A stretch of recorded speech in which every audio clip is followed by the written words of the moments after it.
Hey listeners, thank you so much for listening to HRN. We want to make your experience as a listener even better, and to help us do that, we'd love your input on our audience survey. It'll only take a few minutes, and by completing it, you can enter to win a $250 gift card from Goldbelly. Visit heritageradionetwork.org/survey to take the survey and to help us keep growing and improving. That's heritageradionetwork.org/survey. Thanks for your support.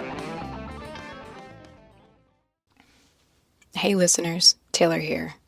In light of the current and frankly ongoing political landscape, we here at Meet and Three want to share a moment with you before we get into our Season 17 opener.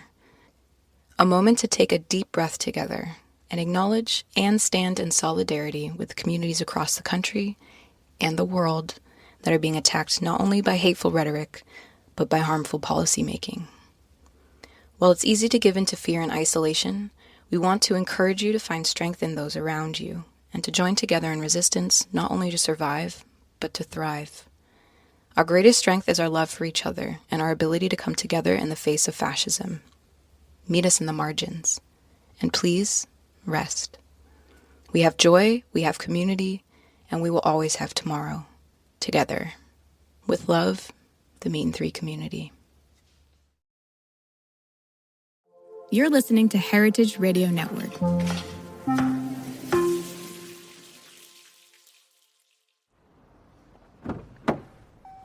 Oh, hey. So glad you can make it. We are taking a meaty road trip to a special someone's wedding. And we're meeting this season's fellows of Meet and Three along the way. Grab your car snacks and your coffee because we've got an early start. Our first stop is at the market with Bean Metcalf. So it is about 6:45 on a Saturday morning, and I'm taking you with me to one of my all-time favorite places, my booth at the Lane County Farmers Market. Oh, hi guys! Yes. Once we're all here, we start putting up our tents, getting the veggies all set up. Celery over there too? Oh, we do celery. And if there's time, I'll stop and get a quick coffee from Harai Farms.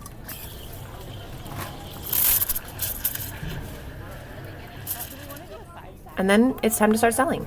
I can get you down here. Good morning. Spinach and salad. Lovely. $12 then. We do have some salad mix here. We get the best people at market. From local chefs. Really beautiful things you guys do here, obviously, along with everything else. You guys make it easy. You do the hard work, so I get to come here and do the easy part and just buy good stuff. To fellow farmers. I think just, being able to walk around and talk to friends and community members, and there's a lot of fun collaboration. And just really great customers. A few reasons. One, I love supporting local actual humans that I get to see face to face, which is why I come to the farmers market versus getting a CSA box. All right, that's us done for the day. Time to take down the displays, pack up the truck, and head out. I hope you enjoyed your day at market, and we'll see you next week. Bright and early. Yeah. All right. Bye, guys. Be a little bit less peppers. The best part of a road trip? Pit stops. You know the feeling. You get out of your car, stretch your legs, find a place to grab a bite. Maybe it's something that connects you to home. Maybe it's something new to you. Maybe it's something you're addicted to. Who knows? But each stop means something on the long road to your destination. Where are we headed today?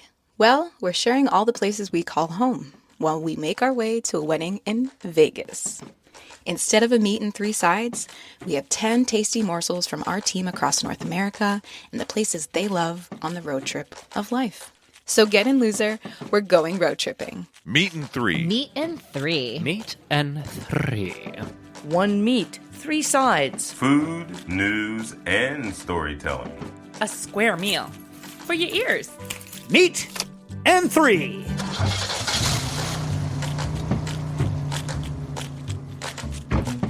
All right. Let's head on down to the Lone Star State to see where Seti El Grullon, a newbie to Texas, finds a world within a world at their favorite spot. What's your favorite place to grab a drink when you're new in town and there's a water boil notice? Well, Borderland, of course. Let's take a drive to one of my favorite coffee shops in town. Borderland is located inside a little placita, and it's this little slice of oddities that's a little different from everything you see in town. It's funky, colorful, and full of art, and it transports you to another place, another world. While I was waiting for my drink, I looked around to see all of the art hanging on the wall. My favorite painting is always this one of a boxer. It looks just like my childhood dog, Brandy. Other things hanging on the wall: Bart Simpson running away, Mona Lisa in a bright pink frame with red women striking a pose, an icy mountains with snow angels. While I was taking in the vibes, I met with Elliot, a longtime Laredo resident that's lived all over the country who's back in town. What I like about Laredo is that it's its own world between two countries. The mix of, the U.S. and Mexico. This is like a mix. I'm not sure why I keep coming back to this spot, but something about it being different from everything else makes me feel safe and seen as an outsider. Maybe that's what I love about it. That even in a place so far from home, I can step into another world and feel loved and cared for while getting a good cup of coffee, or in my case, London fog.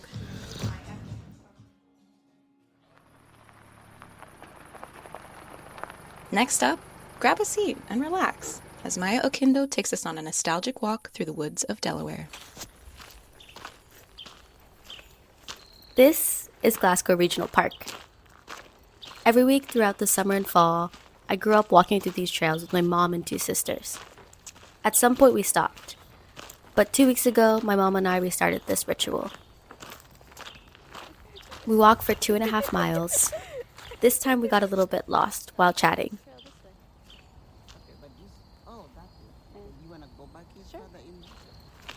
We usually finish off our walks in silence, listening to the sounds of the woods. That day, there was only one question on my mind. What are we having for dinner? Eventually, we finish our trail and return back to civilization.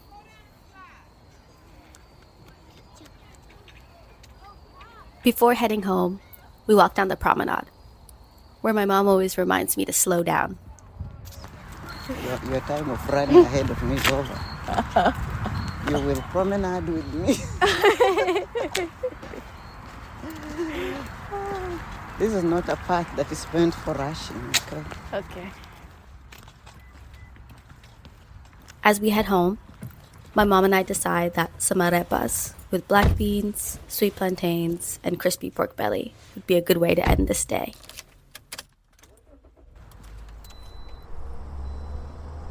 All right, y'all. It's time to make a pit stop on this cross-country road trip. Let's check in with our resident Floridian, Kia Damone, who's starting her morning with a very shocking, very vulnerable, and problematic realization. I'm not gonna lie, Dad, I think I might have an addiction. I think I might really be addicted to Chick-fil-A. I ain't even gonna lie.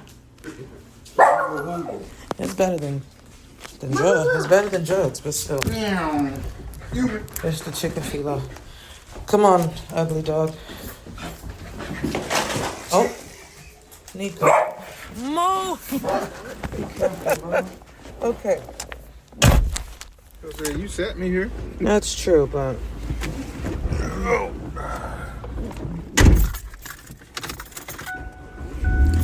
Let's go, adventure dog.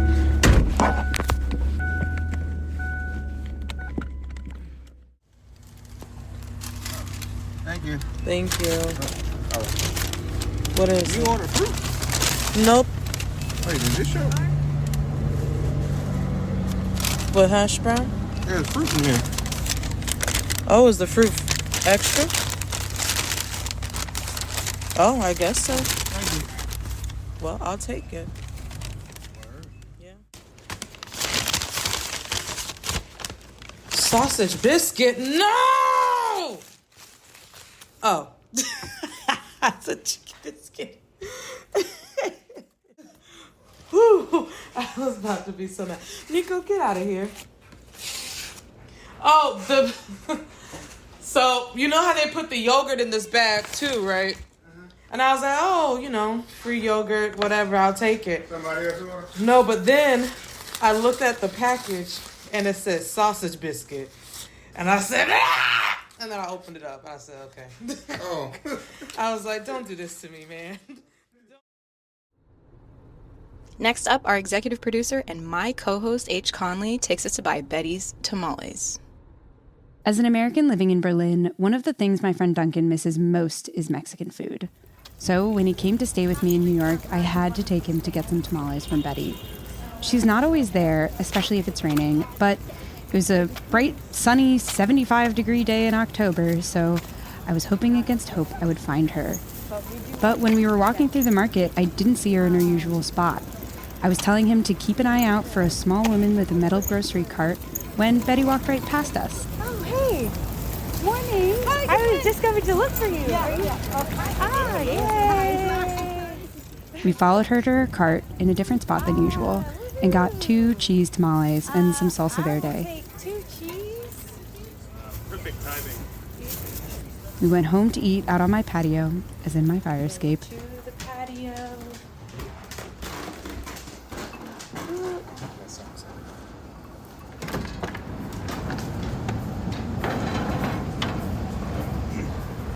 Taking my first bite. Oh wow, the texture is so much better than I thought it would be. It's just a delicious, light, simple flavor, and yet spicy as can be. Oh my god, I take it back. Full of peppers. Oof. The tamales were perfect as always. Cakey cornmeal, chewy cheese, spicy salsa. What more could you want? Okay, y'all, let me tell you. I, too, have made this pit stop on my road trip of life, and I love Betty's tamales. Betty is a national treasure, she is a gem, and we'll be right back with more Beaten 3 after a brief break.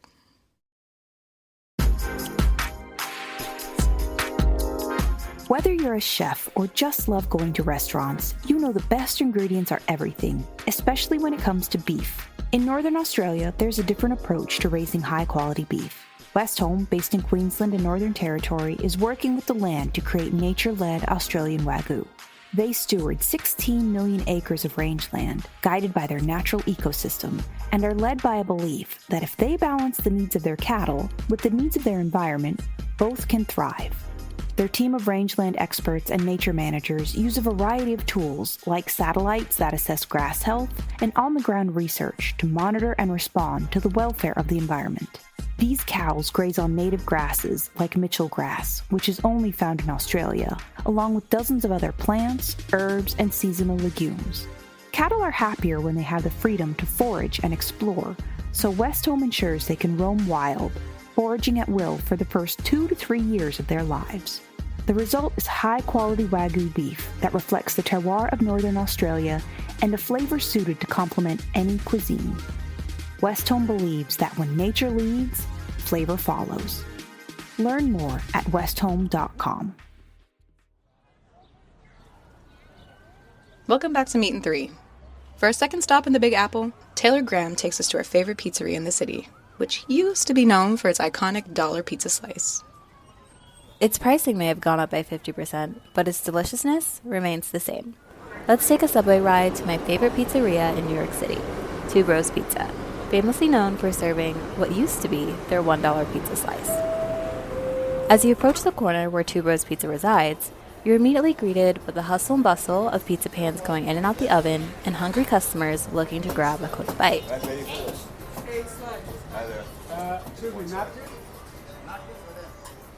The first time I went here, I was merely trying to refuel, having spent hours thrift shopping with my younger sister at the Goodwill next door.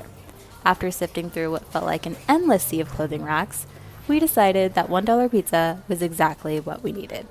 And just like that time, this time I ordered, "Can I get the white pizza with ricotta?" White? Yes, just one slice.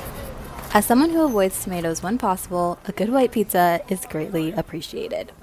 Overall, the pizzeria embodies the essence of the city itself. A lot is going on, and there are many moving parts.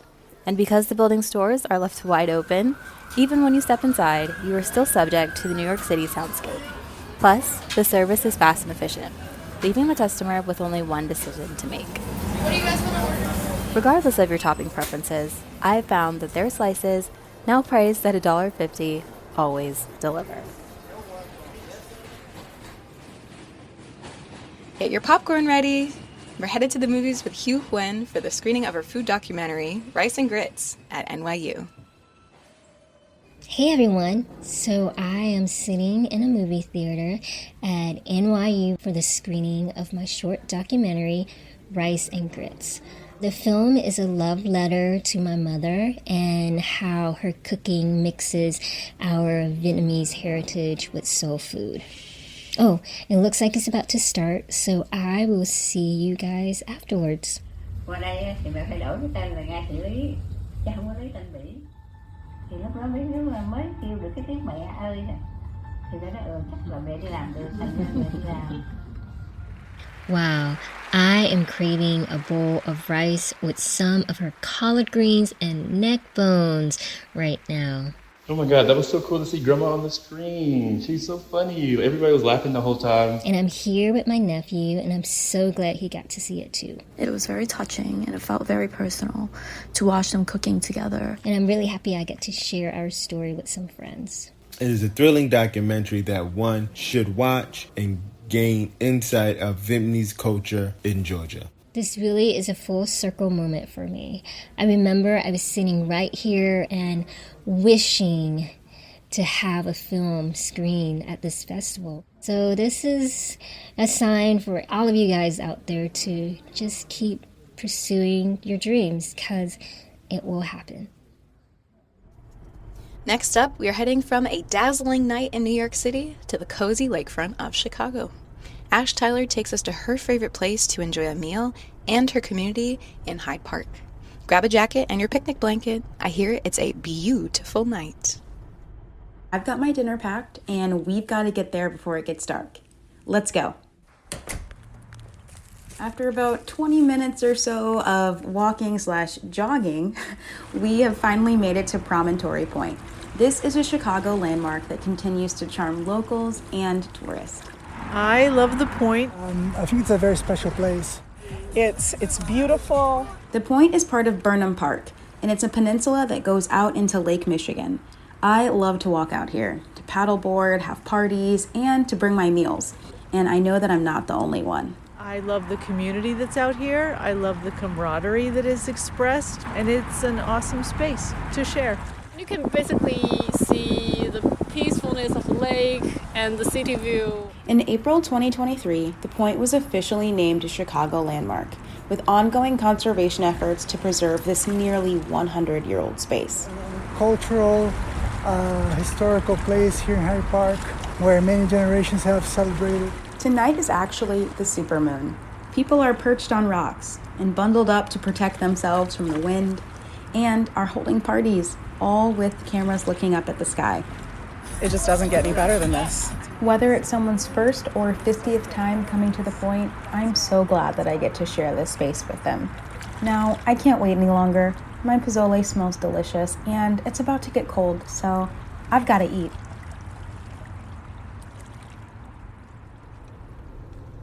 We are finally off to the West Coast. It's time to kick back and wine and dine with Kiki Canuto. We're visiting Bar Bricks, a little hidden gem over in Silver Lake, Los Angeles.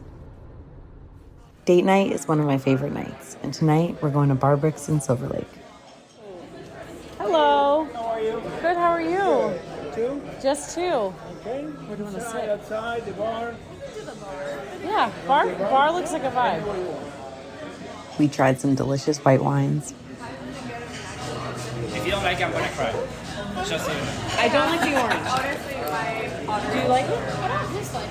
Can I try something else though too? Another white? Yeah. It's a Pinot Grigio. I like that. Yes, I know. Which one is this? The Trebbiano. The dish that I'm getting tonight is the orecchiette pasta, meaning little ears in Italian. It has pork sausage and rapini, and it's so delicious. Oh, this looks so good. Thank you. Oh, wow.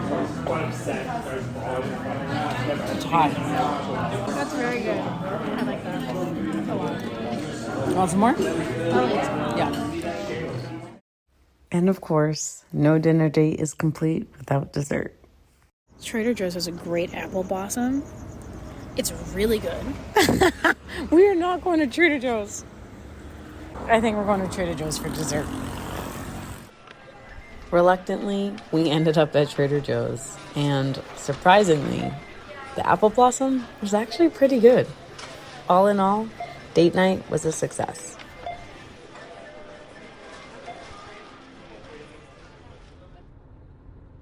Last, but certainly not least, we are finally headed to Sin City to catch up with Jessie Nicely, who happens to have just gotten married. Let's see what she's doing to celebrate. Woo! When we got engaged in 2023, we knew right away that we wanted to get married in Vegas. We also knew we wanted to eat well. To get things kicked off, we're headed to a place near and dear to our hearts. I'm walking into a Costco outside of Las Vegas, and I'm going to pick up enough pizza for about 20 people. I can't say that going to Costco or planning a wedding has been particularly relaxing, but I'm here and we're gonna have some pizza, and that's a good thing. We survived Costco, and more importantly, the ceremony. Now it's time to celebrate. Let's head to the reception. We're here now at the Cheesecake Factory for our reception, and they did a set menu. We got to choose appetizers, like our favorites of the fried mac and cheese balls. There's some calamari. I got my favorite tiramisu cheesecake, and I'm enjoying a Mai Tai. So, cheers! After a long night of eating cheesecake, chatting, and wandering up and down the strip, we had one last stop to make before calling it a night. Last but not least, we're on the patio at the Taco Bell Cantina. It's 3 in the morning, and they're out of Baja Blast, which is unbelievable. But I have a meat and cheese burrito. I have a husband. Life is pretty good. Bye.